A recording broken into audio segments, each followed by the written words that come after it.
A dupla camada elétrica tem, portanto, seus modelos cada vez um pouco mais sofisticados. Esses modelos acabam culminando, não é culminando, né, mas esses modelos podem ser exemplificados, então, um quadro mais geral, de plano interno e plano externo de Helmholtz, camada difusa, íons solvatados, íons dessolvatados, o próprio solvente absorvido, em que você haverá o procedimento de vários desses fenômenos.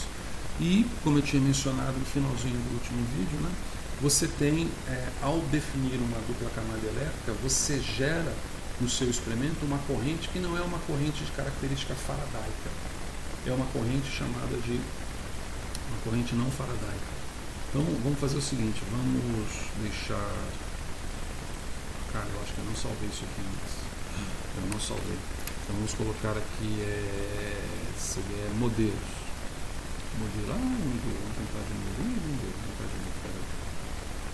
Às vezes funciona, às vezes não funciona. Modelos. Agora vai modelos. Senão, esse negocinho aqui... Não, salvei tudo que tinha que salvar. Então agora a gente abre aqui de novo. Eu acho que é o terceiro, provavelmente, né? Só que esse aqui. E provavelmente então esse aqui vai ser o nosso terceiro, isso? Acho que é o terceiro, né? Eu acho que é o terceiro, tá? Que é a corrente faradaica. A corrente faradaica versus a corrente não faradaica. Bom, a coisa mais simples de uma corrente faradaica com uma não faradaica é que a corrente faradaica obedece, vamos colocar assim, né? Ela obedece às leis de Faraday. E a maneira mais fácil da gente representar essa lei de Faraday é a gente dizer que a carga vai ser igual à constante de Faraday vezes o número de elétrons, tá? Vezes o número de elétrons, vezes o número de mols. Vou colocar um mol aqui, porque se colocar um número aqui pode confundir, né? Então, o que a gente quer dizer com isso? A gente quer dizer com isso que 1 mol de elétrons representa 96.485 coulombs. Isso é uma corrente faradaica. Isso significa que quando você estiver fazendo um experimento, por exemplo, de colometria ou de cronocolometria, em que você está determinando a carga, você pode dizer que numa corrente faradaica a carga é predita pelo formalismo. Vou colocar assim, né? Pelo formalismo. Em poucas palavras, o que você calculou ali na prancheta acaba dando o resultado, deveria dar o resultado que você observa no experimento. E muitas vezes você não observa essa correlação. Por que você não observa essa correlação? Porque você tem uma corrente não faradaica. Por quê? Porque ela não obedece. Ela não obedece às leis de Faraday. Tá? Ela não obedece às leis de Faraday. O que ela obedece? Ela obedece às leis de Ohm. Então, por aí você já tem ideia, esse Ohm é com N só. Então, por aí você tem ideia, se ela obedece às leis de Ohm, isso quer dizer que você tem um potencial associado e que, portanto, você associa isso aqui à corrente não faradaica, um produto da queda ômica. Então, é um produto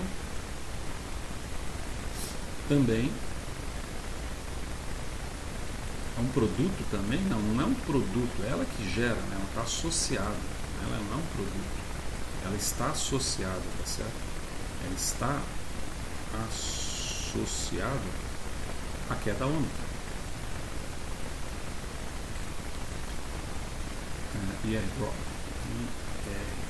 drop. Ela está associada, essa corrente, a, olha só que legal,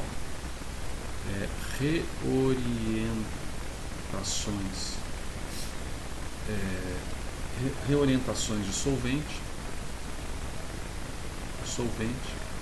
adsorção, fenômenos de adsorção, fenômenos de desorção. Está associado a fenômenos paralelos seriam,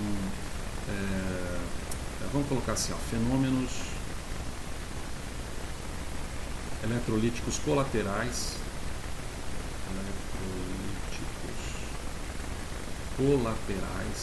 Então veja que ela não está associada, simplesmente, ela não está associada a quê? A isso aqui, ó. R se transforma em O quando eu perco um elétron, quando eu recebo um elétron. Porque isso daqui é o modelo puro, né? É um fenômeno de oxirredução, ou seja, a corrente faradaica está associada ao fenômeno de oxirredução propriamente dito. Como essas reorientações de solvente, esses fenômenos colaterais, essas adsorções e dissorções de íons próximos à superfície interna de Helmholtz, eles levam uma corrente, mas não é uma corrente própria, né, do fenômeno de oxirredução. Você diz que isso aqui é uma corrente de, vamos colocar assim, ó, carregamento, envolve pelo menos uma corrente de carregamento ou carga, melhor ainda, ou carga de quem? Da dupla camada elétrica. Da dupla camada elétrica, ok? E aí outra coisa legal, a dupla camada elétrica pode ser trabalhada sob a óptica de um capacitor elétrico, não eletrolítico. Capacitor tem cerâmico, tem vários tipos. Então, se ela pode ser observada a partir do modelo de um capacitor, essa corrente também é chamada de corrente capacitiva, porque ela não está associada à corrente pura do fenômeno, vamos lá, sei lá, que eu consigo prever aqui da corrente faradaica, tá certo? Então essas são algumas diferenças principais e que estão associadas absolutamente, no caso aqui da corrente faradaica, ela é associada à dupla camada elétrica.